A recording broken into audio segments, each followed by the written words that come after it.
Whilst we are still in the midst of COVID-19, the worst pandemic the world has been faced with since 1918, with huge impact on all our lives, on public health, on the global and national economies, we can already draw 5 lessons from the last 9 months.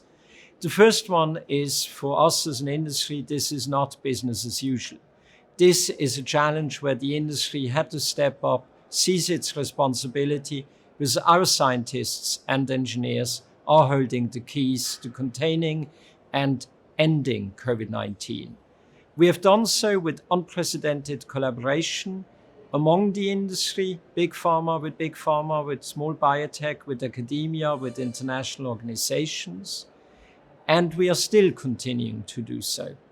The second lesson is the importance of translational research, of applying basic science and basic research into scalable solutions, scalable treatments of vaccines for patients. The first one I'd like to single out here is mRNA technology, known for more than 10 years. It's the first time that I believe we still keep all our fingers crossed that mRNA vaccines will reach us early next year, mid next year.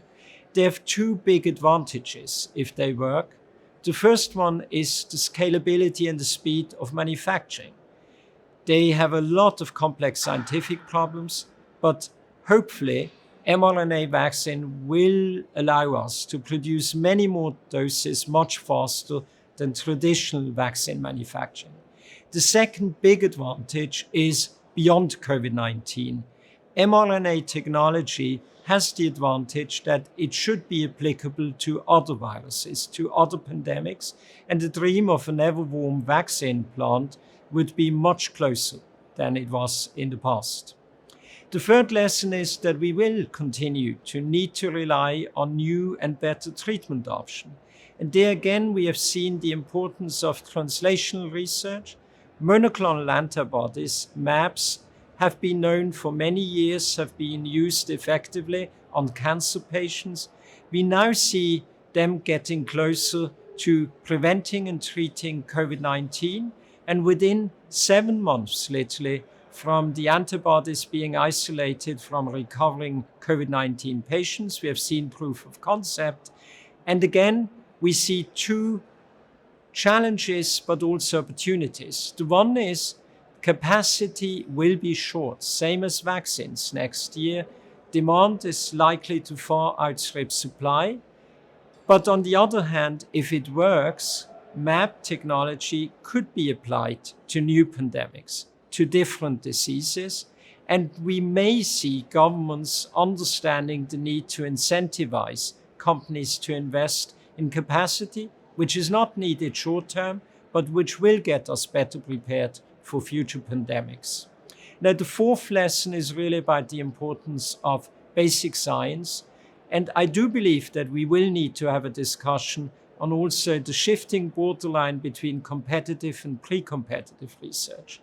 Now, in COVID-19, we have seen the strength of a strong innovation-based ecosystem, the industry's ability to react fast, to respond quickly. We have another pandemic already with us, antimicrobial resistance, the need for novel antibiotics, where this innovation ecosystem is broke, where we do not have a sustainable market, and where we need new antibiotics. The industry has recently stepped up and set up a $1 billion AMR action fund, showing it's willing to seize its responsibility, but also clearly indicating that this will only work if governments are willing to introduce policy changes which will revitalize and recreate a sustainable antibiotic market. And last but not least, we have seen the importance of partnership. We have seen the importance of partnership in R&D, partnerships in manufacturing, but also partnership in deployment. And we have seen the importance of the private sector at the table. We all know that there will be future pandemics. We have seen how governments struggled to respond. We have seen that the industry actually responded rather fast and contributed. We need to make sure that all of us, academia, international health organizations, governments, and industry and civil society do sit together and talk about how can we make sure that we will never again be caught as ill-prepared as we were for SARS-CoV-2.